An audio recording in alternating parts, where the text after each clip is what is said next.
Hey guys, it's Brian from Do Media Productions here. I am chatting with Emily Davis, whose camera is not working, but you can hear her lovely singing voice. Say hi, Emily. Hi. Emily is one of the many artists featured in Apocalypse Rock. Her song Little Box we use in the middle of the film, and we're very excited to have her on board. I know you've got a tight schedule, so we're going to try and get you through this. First off, tell us about last night. I know you did something very exciting. Tell our viewers what happened. Well, my favorite band is Bad Religion. I've been obsessed with them for years, and I was actually given the opportunity last night to open up for them here in my hometown of El Paso. So that was pretty awesome. Nice. How did your set go? How did the interaction with the band go? It was amazing. I mean, the band was my set was all right, but the band themselves were very encouraging. I got a lot of amazing feedback and from people there. I got to speak with Jay Bentley and actually Greg Graffin also for a few minutes, and they were both they said some amazing stuff to me that I'll probably never forget. I also got to speak with Keith Morris from Off, who also is the founder of Black Flag, and Circle Jerks also, but now he's in Off. And he said some very kind things as well, so it was a fucking cool night. It was really great. That's awesome. Yeah, every time I look at Greg Graffin, I'm like he's still going and he's still just like bringing it all. And I went to a Bad Religion show years ago and they played for like 3 hours, and I was like, these guys are awesome. They still got it. Yeah. Not always like older punk bands. It's like whatever. Do you remember the first Bad Religion song you ever heard? Yes, the first Bad Religion song I ever heard was the song "You" when I was 12 years old and was obsessed with Tony Hawk Pro Skater 2. What? Are you serious? I was gonna say because that was mine too. I heard it on Tony Hawk and I was like, what is this song? I know, it was always, when I played, I would only listen to You, and I would listen to that Superman song by Goldfinger. I would just go, you, Superman, that's it. Funny. Okay, maybe, I wonder how many people have found Bad Religion by Tony Hawk. It might be the best decision they ever made on that. My wife, she remembers her first, it was Kerosene, was the first one she heard, and they were being actually warmed by a kerosene heater at the time, so it was very, very magical. Yeah. Do you have any other favorite bands? What's some of your other favorite bands that you like? Oh, yeah. I'm very obsessed with the Pixies. I actually got to see them last year live, which is pretty cool. Nice. The Smiths, the Violent Femmes. There's a bunch. Those are just some of the most influential bands in my life, I guess. Cool.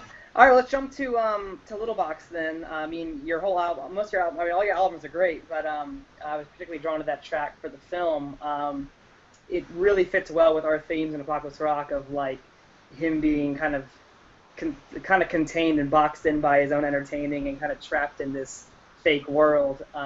What were some of the? I've been listening to it for a year, 2 years now, and I kind of want to know behind the scenes of it, what brought you to write Little Box. Well, first, I was thinking about this earlier today when I was thinking about doing the interview, and I started thinking about it, and I also think that it's just kind of serendipitous how the song kind of fits your movie as well. I know that in the apocalypse you can't go outside because there's all this stuff happening. I don't know if there's radioactive crap or whatever happening in the world, but there's this lyrics that say radio waves sing me to sleep. I don't know. There's just little things like that I think it's kind of cool how it works for the plot. But usually when I tell people how I ended up writing it, it's a bit of a letdown because I honestly was really high one night. And I didn't actually write the entire song that way, but I did write the chorus when I was very stoned. And I recorded it on my phone, and the next day I was like, I don't remember anything about last night. And then I was like, did I record stuff? And then I listened to it, and I was like, that's not terrible. So then I tried to decipher what the heck I was singing about while high, and I couldn't figure it out. But I was like, well, maybe if I just write verses, I can kind of explain it out. And so I thought about it, and what I think the song ended up being about, the 2/3 that I wrote when sober, is that I think people are afraid of going outside. I think they're afraid of confronting reality, and so they try to shield themselves. And I think there's this culture where we get online now to have our social life rather than going out and meeting people and doing things.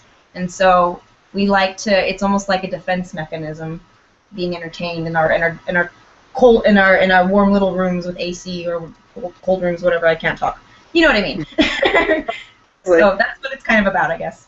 kind of ironic that as you're saying that, I'm looking at a little icon of a blue person inside of a blue circle with waves of audio coming off of it because your picture's not there. So it's just one more line of disconnection here. But cool. But yeah, I'm really eager for you to see it in Apocalypse Rock because like it's a scene kind of where he like falls apart and he like smashes tapes and he kind of runs up the radio tower. Not to give too much away, but it fits super perfectly.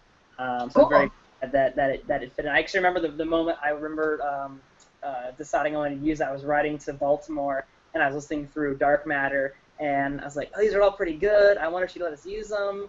I heard Little Box. I was like, oh, this is perfect. So I like began the quest to like, like I gotta find out if Emily lets us use the song because I actually found out about you through your Bad Religion covers, like a lot of your fans, and those are excellent. All right, cool. Well, let's wrap that up real quick then, so you can get on your way. I kind of want to know your favorite movie since this is a film. I kind of want to get a background of you in terms of film. Do you like movies? What's your favorite movie? I have two that are tied. One of them is just for purely nostalgic purposes, and the other is just fucking weird, and I like weird shit. So, the nostalgic one is The Princess Bride. I've probably seen that movie like 500 times. I can quote it like the entire thing, and so I just think it's funny. And I grew up with it, so that's one of them. And then the other one is Harold and Maude. That's my other favorite movie, just because I think it's ridiculous. And it has my favorite movie soundtrack ever with Cat Stevens. So. Cool. How about past year? You seen any good movies of past year that have stood out for you or no? Man, I haven't really gone to the movie theater. I've been really busy with school. I'm trying to think of the movies I've seen. Most of the stuff I see nowadays is on Netflix. And I know I've seen some really good movies on Netflix. I don't know if so they were... It's not just me then. All right, cool. I was like, I haven't been to movies either. It's like, oh, I just watched Netflix. I saw Sin City in the theater, and it was like, But that might have been the last... I saw The Hobbit, too, and that was I don't know. I haven't seen anything in the theater recently that I liked. Yeah. I don't know. I saw Interstellar. Interstellar was pretty good. I liked that movie. The art book sitting right there on my shelf there. Sweet. Yeah, I loved it too. It was fantastic. Cool. All right, sweet. Yeah. And finally then, any plans for the apocalypse? Like, do you have any, like, a lot of people we've talked to have preconceived ideas. Like, we ask them, they don't even, like, hesitate. They're like, oh, we got a friend who's got lots of guns. I'm going to go there. Or this one friend has lots of MREs. I'm going to move to his house. Do you have any plans for the apocalypse? Honestly, I, like 2 years ago, maybe 3 years ago, I went through this phase where I decided I was going to become a prepper. And so I just, like, started Googling things, and I was like, how am I going to divide all my savings up to become a prepper? I went through a weird phase. I don't know.